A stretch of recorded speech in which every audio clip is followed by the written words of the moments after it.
The Kenneth Alcedo Case, sa ilalim ng kapatiran, huling outing, isang trahedya sa likod ng Brotherhood. 19 na taong gulang lamang si Kenneth, isang freshman na kumukuha ng kursong BS Maritime Transportation sa isang paaralan sa Dasmariñas, Cavite. Tahimik, magalang at may simpleng pangarap. Makapagtapos, makasakay sa barko at maiahon ang pamilya sa hirap. Tulad ng maraming kabataang Pinoy, dala niya ang pangarap ng mas magandang bukas. Isang linggo ng hapon noong March 1, 2026, umalis siya sa bahay at sinabi niya sa mga magulang na may outing lang. Hindi nila inakala na ito na ang huling araw na makikita nilang buhay at buo si Kenneth. Isang imbitasyon. Sa kolehiyo, may mga grupo, may mga barkada, may organisasyon, at may fraternity. Ayon sa investigasyon, may mga estudyanteng nag-aaya kay Kenneth na sumali sa isang grupo na sinasabing magbibigay ng kapatiran, koneksyon at proteksyon sa loob ng campus. Ang grupong iniugnay sa insidente ay ang Tau Gamma Pi, kilala rin bilang Triskelion. Sa mga ganitong pagkakataon, karaniwang sinasabi sa mga bagong miyembro na ang hazing ay kontrolado at kaya naman at parte ng tradisyon. Marahil ganun din ang mga salitang narinig ni Kenneth. Hindi malinaw kung gaano katagal siyang kinumbinsi, ngunit sa araw na iyon ay pumayag din siya.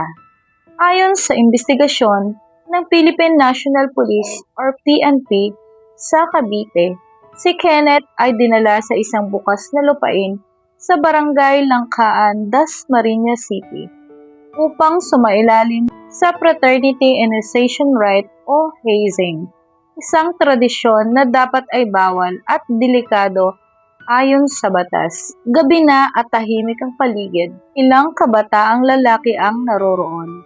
May mga nakamasid, may mga nakahawak ng pamalo, may mga naguutos. Doon nagsimula ang initiation rites, ang pananakit.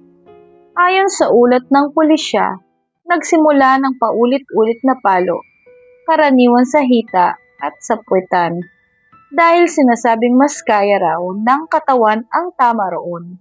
Ngunit hindi ito natapos sa karaniwang palo. Batay sa ulat ng pulis at hospital records, si Kenneth ay maraming pasa at sugat. Siya ay may pagkabali ng ngipin at sira ang mga kuko.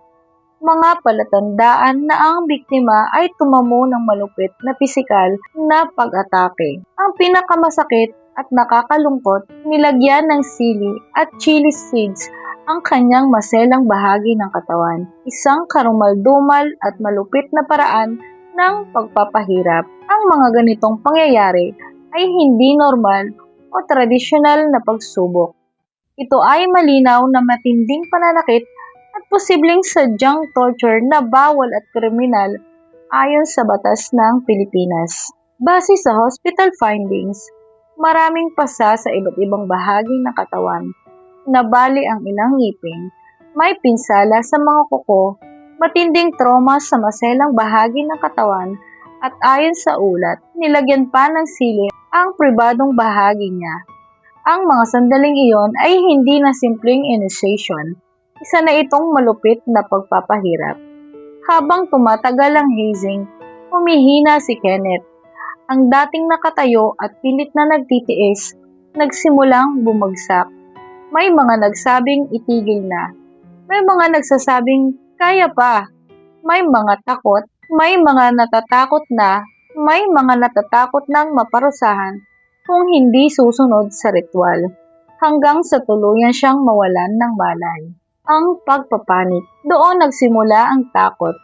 Hindi na sumasagot si Kenneth, hindi na gumagalaw, at hindi na rin humihinga ng maayos.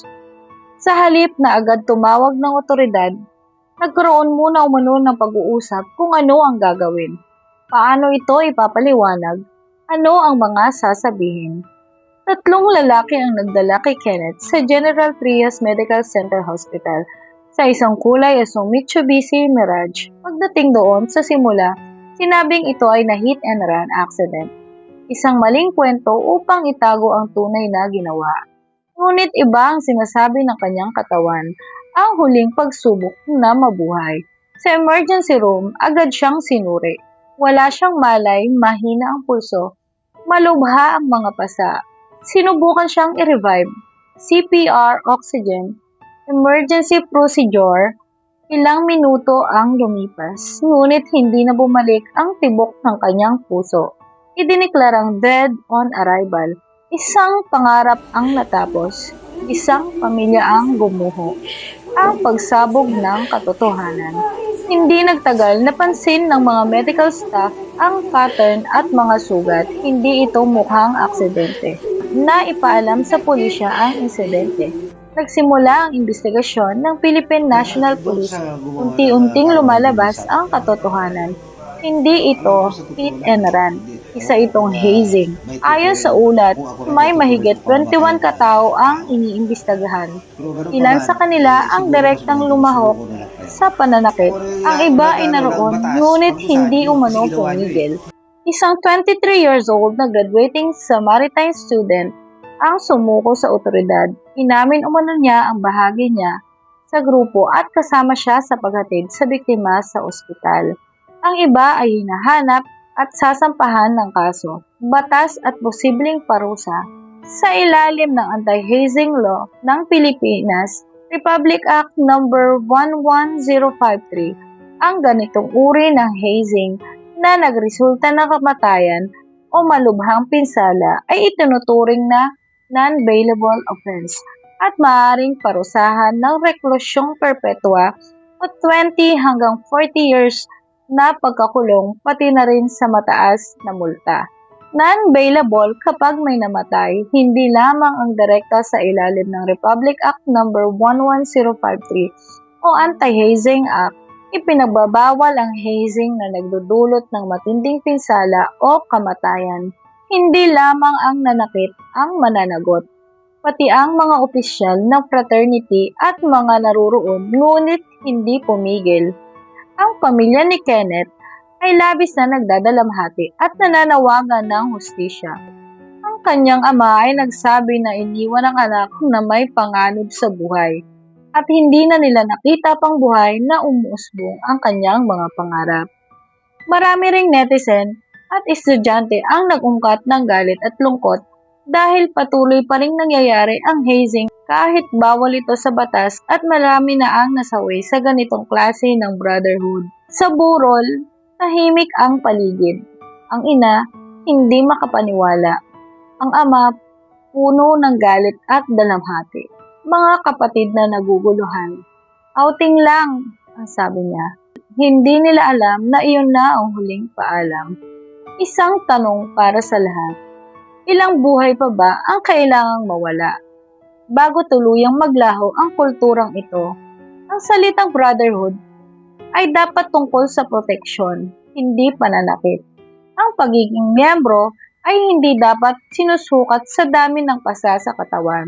Ang kaso ni Kenneth Alcedo ay isa na namang paalala na ang hazing ay hindi tradisyon. Ito ay krimen. Isang kabataan ang nawalan ng buhay. Isang kinabukasan ang naputol. Ang tanong ngayon, mananagot ba ang lahat na dapat managot? At kailan tuluyang matatapos ang siklo ng hazing sa Pilipinas? Maraming tao ang hindi laban sa konsepto ng kapatiran dahil sa totoo lang, ang tunay na brotherhood ay tungkol sa pagtutulungan, mentoring, disiplina, community service, network at suporta. Ang problema ay kapag ang pagsubok ay naging pananakit, pagpapahirap at paglabag sa batas.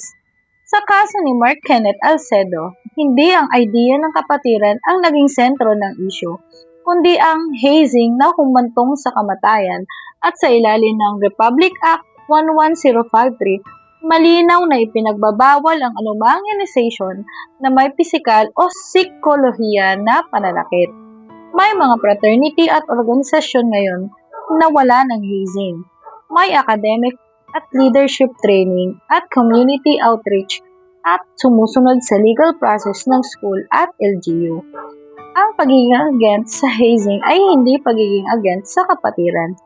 Actually, maraming miyembro mismo ng fraternity ang gusto nang wala ang hazing. Dahil ito ang sumisira sa reputasyon ng organisasyon. Ang mas malaking tanong ngayon ay, paano mapapanatili ang brotherhood nang walang karahasan?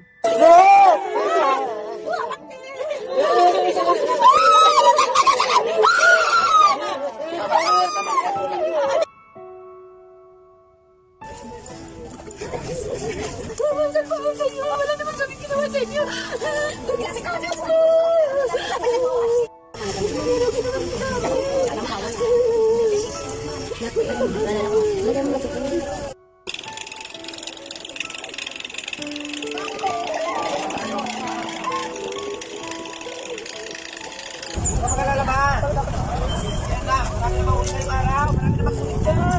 Bahala ng Diyos sa kanila at bahala ng batas.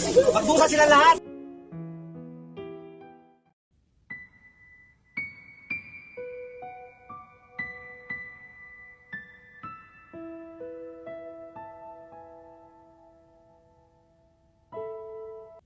Sa bawat kwento ng krimen, may boses na dapat marinig.